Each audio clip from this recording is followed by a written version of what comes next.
Hello दोस्तों, मैं संजय चढ़ार स्वागत करता हूं आप सभी का विकास कोचिंग क्लासेस की फ्री ऑनलाइन वीडियो लेक्चर्स में। सो फ्रेंड्स, आज के इस लेक्चर में हम कंटिन्यू करेंगे हमारा क्लास 11th केमिस्ट्री का chapter structure of an atom. ठीक है, तो पिछले लेक्चर में हम देख चुके थे कि व्हाट इज़ अ वेव और हमने उसको क्लासीफाई भी कर लिया था। ठीक है, as mechanical and non mechanical waves. ठीक है, तो आज के इस लेक्चर में हम सबसे पहले देखेंगे basic terms related two waves. Okay, फिर उसके बाद हम देखेंगे प्लांक्स क्वांटम थ्योरी। तो सबसे पहले देखते हैं what are basic terms. So first term is the wavelength. So what is a wavelength? किसी वेव की दो सक्सेसिव क्रेस्ट या दो सक्सेसिव ट्रफ्स के बीच का डिस्टेंस। अभी क्रेस्ट एंड ट्रफ क्या होता है? किसी वेव का ये टॉप मोस्ट पार्ट है, ये हमारा कहलाता है क्रेस्ट, और जो बॉटम मोस्ट पार्ट है ये कहलाता है ट्रफ। ठीक है, तो सक्सेसिव क्रेस्ट कहने का मतलब कि एक के बाद दूसरा, वन आफ्टर अदर। ओके, सो उन दोनों के बीच का जो डिस्टेंस रहेगा वो वेवलेंथ कहलाएगा। और सिमिलरली अगर दो ट्रफ हैं, उनके बीच का जो डिस्टेंस रहेगा वो वेवलेंथ कहलाएगा। वेवलेंथ को हम लैम्डा से रिप्रेजेंट करते हैं, और जो इसकी यूनिट होती है वो सेंटीमीटर होती है। मीटर में भी हम कभी कभी एक्सप्रेस कर देते हैं, एंगस्ट्रॉम में भी और नैनोमीटर्स में भी। ठीक है, तो ये थी हमारी वेवलेंथ। ठीक है, अब हम देखते हैं नेक्स्ट टर्म जो है फ्रिक्वेंसी। सो फ्रिक्वेंसी क्या होती है कि number of waves passing through a particular point in 1 second. ठीक है, सब हम इसमें देखते हैं। जैसे मैंने मान लिया एक यहाँ पे कोई फिक्स पॉइंट, तो इस फिक्स पॉइंट से 1 सेकेंड में कितनी ज़्यादा नंबर ऑफ वेव्स पास होंगी, वही हमारी फ्रिक्वेंसी कहलाएगी। अभी एक वेव क्या होती है, यहाँ से लेके यहाँ तक वन वेव होती है, और इस पॉइंट से 1 सेकेंड में कितनी ऐसी वेव्स पास होंगी, वही हमारी फ्रिक्वेंसी कहलाएगी। ठीक है, फ्रिक्वेंसी को हम न्यू से रिप्रेजेंट करते हैं, nu N U, this is our nu. ठीक है, इसकी जो यूनिट होती है वो होती है साइकिल्स पर सेकेंड। 1 सेकेंड में कितने वेव साइकिल्स पास हो रहे हैं। ठीक है, और 1 साइकिल पर second is equal to 1 hertz. ठीक है, एक साइंटिस्ट थे हर्ट्ज, उनके नाम पे ये यूनिट का नाम रखा गया है। ठीक है, यहाँ पे एस है 1 साइकिल पर सेकेंड। ठीक है, इज इक्वल टू 1 हर्ट्ज, और 1 किलो हर्ट्ज इज 10⁻³ हर्ट्ज, और 1 मेगा हर्ट्ज इज 10⁻⁶ हर्ट्ज। ठीक है, सो ये थी हमारी फ्रिक्वेंसी। अब देखते हैं next, what is speed. Speed क्या होती है? किसी भी वेव के द्वारा चली गई डिस्टेंस 1 सेकेंड में। ठीक है, मतलब कोई वेव 1 सेकेंड में कितनी ज़्यादा डिस्टेंस ट्रैवल करती है, वही हमारी स्पीड होती है। ठीक है, और ये हमें पता है कि जो इलेक्ट्रोमैग्नेटिक रेडिएशंस हैं उनकी स्पीड होती है 3 × 10⁸ ठीक है, तो स्पीड ऑफ लाइट हमारी ये होती है। ठीक है, इसे हम सी से रिप्रेजेंट करते हैं, स्पीड ऑफ लाइट या फिर स्पीड ऑफ इलेक्ट्रोमैग्नेटिक रेडिएशंस। ठीक है, अब हम देखते हैं what is relationship between speed, frequency and wavelength of a electromagnetic radiation. ठीक है, सो जो स्पीड होती है किसी इलेक्ट्रोमैग्नेटिक रेडिएशन की, वो इक्वल होती है product of frequency and wavelength of that electromagnetic radiation. ठीक है, so this is the relationship you can see. अब जो हमारी स्पीड ऑफ लाइट है वो तो कांस्टेंट होती है, तो हम इसको ऐसा भी लिख सकते हैं कि जो फ्रिक्वेंसी है वो इन्वर्सली प्रोपोर्शनल होती है वेवलेंथ के। ठीक है, सो ये बात हमें याद रखनी है कि the frequency is inversely proportional to wavelength. जितनी ज़्यादा वेवलेंथ होगी उतनी कम फ्रिक्वेंसी होगी, और जितनी कम फ्रिक्वेंसी होगी उतनी ज़्यादा वेवलेंथ होगी। यही होता है इन्वर्सली प्रोपोर्शनल का मतलब। अब हम देखते हैं व्हाट इज़ एम्पलीट्यूड। तो किसी वेव में हाइट ऑफ क्रेस्ट या डेप्थ ऑफ ट्रफ, उसी को हम एम्पलीट्यूड बोलते हैं। ठीक है, इस वेव में हम देखें तो this this is our amplitude, और अगर डेप्थ की बात करें तो it will be our amplitude.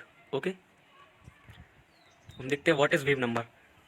तो वेव नंबर कहने का मतलब है किसी मतलब पर यूनिट लेंथ में कितनी ज़्यादा वेवलेंथ्स आ सकती हैं। ठीक है, पर यूनिट लेंथ में कितनी ज़्यादा वेवलेंथ्स आ सकती हैं, वही हमारा वेव नंबर है। इसे हम न्यू बार से रिप्रेजेंट करते हैं। Nu bar is equal to 1/λ, मतलब ये रेसिप्रोकल होता है वेवलेंथ का। ठीक है, लेमडा क्या होता है? लेमडा को हम लिख सकते हैं, लेमडा को हम लिख सकते हैं C/न्यू। ठीक है, लेमडा की जगह पे हम लिख सकते हैं C/न्यू। तो जो न्यू है वो ऊपर चला जाएगा, तो हम इसको ऐसा भी लिख सकते हैं। सो फ्रेंड्स, अब हम देखते हैं what is an electromagnetic spectrum. ठीक है, तो अगर हम इलेक्ट्रोमैग्नेटिक रेडिएशंस को किसी पर्टिकुलर ऑर्डर में अरेंज कर दें तो वो हमारा कहलाएगा इलेक्ट्रोमैग्नेटिक स्पेक्ट्रम। ये जो है ये हमारा एक इलेक्ट्रोमैग्नेटिक स्पेक्ट्रम है। इसमें हमने क्या किया है, जो इलेक्ट्रोमैग्नेटिक रेडिएशंस हैं उनको उनकी इंक्रीजिंग वेवलेंथ के ऑर्डर में अरेंज किया है। ठीक है, इसमें क्या हो रहा है, अगर हम लेफ्ट टू राइट जाएंगे तो वेवलेंथ इंक्रीज हो रही है इलेक्ट्रोमैग्नेटिक रेडिएशंस की। ठीक है, और फ्रिक्वेंसी डिक्रीज हो रही है, क्योंकि हम जानते हैं wavelength is inversely proportional to frequency. ठीक है। और अगर हम राइट टू लेफ्ट आएँ तो वेवलेंथ डिक्रीज़ होगी और फ्रिक्वेंसी इंक्रीज़ होगी। ठीक है। तो जो इलेक्ट्रोमैग्नेटिक रेडिएशंस हैं उनकी रेंज बहुत ज़्यादा है, मतलब बहुत ज़्यादा वैरायटी है हमारे पास इलेक्ट्रोमैग्नेटिक रेडिएशंस की। हमारे पास ऐसे इलेक्ट्रोमैग्नेटिक रेडिएशंस भी हैं जिनकी वेवलेंथ 10⁸ मीटर इतनी ज़्यादा हो, और ऐसी भी हैं जिनकी वेवलेंथ 10⁻⁻16 मीटर इतनी कम भी हो। ठीक है। सो हम चाहते थे कि हम इलेक्ट्रोमैग्नेटिक रेडिएशंस को सिंपल वे में स्टडी करें, तो हमने क्या किया, इस रेंज को छोटी छोटी फैमिलीज़ में डिवाइड कर दिया। ठीक है। जैसे यहाँ पे इस रीजन में जितनी भी, इस रेंज में जितनी भी वेव्स आएंगी वो हमारी कहलाएंगी लॉन्ग रेडियो वेव्स। ठीक है। और इस रीजन में जितनी भी आएंगी उनको हम बोलेंगे रेडियो वेव्स। रेडियो वेव्स में एफएम वेव्स, एएम वेव्स ये भी आती हैं। ठीक है। और इस रीजन में जो वेव्स आएंगे उनको हम बोलेंगे माइक्रोवेव्स। ठीक है। इस रीजन में जो वेव्स आएंगे उनको हम बोलेंगे इंफ्रारेड वेव्स। ठीक है। उसके बाद जो वेव्स आएंगी वो हमारी कहलाएंगी विजिबल रेज। ठीक है। उसके बाद यूवी, उसके बाद एक्सरे और उसके बाद गामा रेज। सो फ्रेंड्स, ये था हमारा इलेक्ट्रोमैग्नेटिक स्पेक्ट्रम। ठीक है। जो विजिबल रे हैं उसकी मदद से ही हम देख पाते हैं, तो हम उसका भी स्पेक्ट्रम देख लेते हैं, उसका स्पेक्ट्रम अलग से देख लेते हैं। ठीक है। तो जो विजिबल स्पेक्ट्रम है वो, उसकी रेंज है जो वो है 400 नैनोमीटर्स टू 750 नैनोमीटर्स। ठीक है। इसका जो कलर है, विजिबल रेज का जो कलर है वो डिपेंड करता है उसकी वेवलेंथ पर। ठीक है। एट 400 नैनोमीटर्स उसका कलर होता है वायलेट, और एट 750 नैनोमीटर्स उसका जो कलर होता है वो हो जाता है रेड। ठीक है। सो विजिबल रेज की वेवलेंथ पर डिपेंड करता है उसका कलर। ठीक है। अब हम देखेंगे what is particle nature of electromagnetic radiations. ठीक है। जो वेव नेचर था उसने कई फेनोमेनन एक्सप्लेन कर दिए थे, जैसे डिफ्रैक्शन एंड इंटरफेरेंस। ठीक है। सो व्हाट इज़ डिफ्रैक्शन, क्या होता है कि अगर कोई वेव ट्रैवल कर रही है, ठीक है, और उसकी पाथ में कोई ऑब्स्टेकल आ जाए या कोई ऐसी ओपनिंग आ जाए, ठीक है, तो क्या होता है, वो बेंड कर जाती है। ये वेव है ना, ये बेंड कर जाती है like this. This phenomenon is called diffraction. ठीक है। हम इतनी ज़्यादा डिटेल में नहीं जाएंगे। ठीक है। हमारे लिए जितना जानना जरूरी है हम यहाँ पे इतना ही जानेंगे। ठीक है।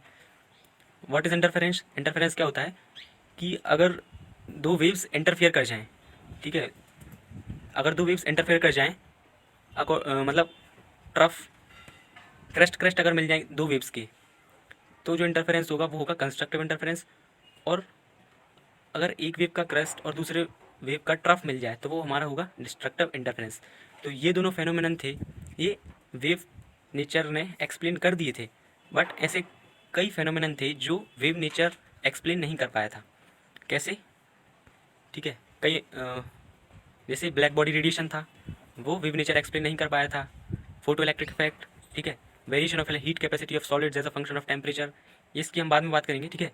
लाइन स्पेक्ट्रम ऑफ हाइड्रोजन, तो ये हम सब देखेंगे। ठीक है।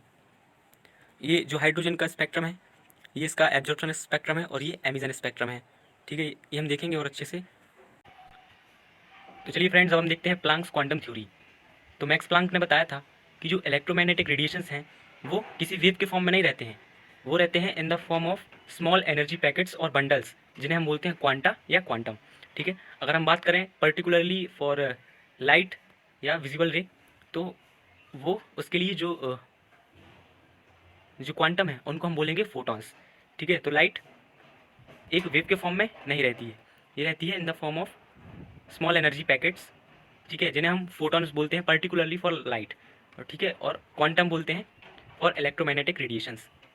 ठीक है। सो प्लांक ने बोला कि जो मॉलिक्यूल्स या एटम्स हैं वो एनर्जी एब्जॉर्ब या एमिट कर सकते हैं इन द डिस्क्रीट क्वांटिटीज़। ठीक है। वो कंटिन्यूसली एमिट या एब्जॉर्ब नहीं करेंगे। ठीक है। व्हाट इज़ क्वांटम, जो स्मॉलेस्ट एनर्जी पैकेट है, ठीक है, जिसमें एनर्जी एमिट या एब्जॉर्ब होगी, वही हमारा क्वांटम है या क्वांटा कहलाता है। ठीक है। और जो एनर्जी रहेगी इस क्वांटा की, वो डायरेक्टली प्रोपोर्शनल रहेगी फ्रिक्वेंसी ऑफ इलेक्ट्रोमैग्नेटिक रेडिएशन। ठीक है। जब हम ये प्रोपोर्शनैलिटी का साइन हटाएंगे तो हमारे पास आएगा एक कांस्टेंट, जैसे बोला हमने प्लांक्स कांस्टेंट एच। ठीक है। यहाँ पे इक्वल टू है, ये डायरेक्टली प्रोपोर्शनल का साइन नहीं, यहाँ पे इक्वल है। ठीक है। E is equal to H nu, तो एच है हमारा प्लांक्स कांस्टेंट। ठीक है। ई है यहाँ पे एनर्जी ऑफ वन क्वांटम, और न्यू है फ्रिक्वेंसी ऑफ इलेक्ट्रोमैग्नेटिक रेडिएशन। ठीक है। न्यू को हम क्या बोलते हैं, nu is C by lambda. ठीक है। तो E is equal to H C by lambda, E को हम ऐसे भी रिप्रेजेंट कर सकते हैं। ठीक है। तो ये थी हमारी प्लांक्स क्वांटम थ्योरी। क्या होता है, तो तो चलिए अब हम देखते हैं व्हाट इज़ 1 इलेक्ट्रॉन वोल्ट। तो 1 इलेक्ट्रॉन वोल्ट जो है ये एनर्जी मेज़र करने की बहुत स्मॉल यूनिट है, ठीक है। इसका जो रिलेशन है वो जूल के साथ वो ऐसा है कि 1 electron volt is equal to 1.6 into 10⁻⁻19 joule, ठीक है। तो आप समझ सकते हैं कि जूल से कितना छोटा है ये इलेक्ट्रॉन वोल्ट, ठीक है। तो इस टाइप से हम यूनिट कन्वर्ट कर सकते हैं। 4 इलेक्ट्रॉन वोल्ट को जूल में कैसे लिखेंगे, 4 multiply by 1.6 into 10⁻⁻19 joule. So this was our electron volt. So friends, आज के लेक्चर में बस इतना ही। अगर आपको वीडियो पसंद आया तो लाइक कीजिए, शेयर कीजिए अपने फ्रेंड्स के साथ और सब्सक्राइब कीजिए हमारे यूट्यूब चैनल को। Thank you very much.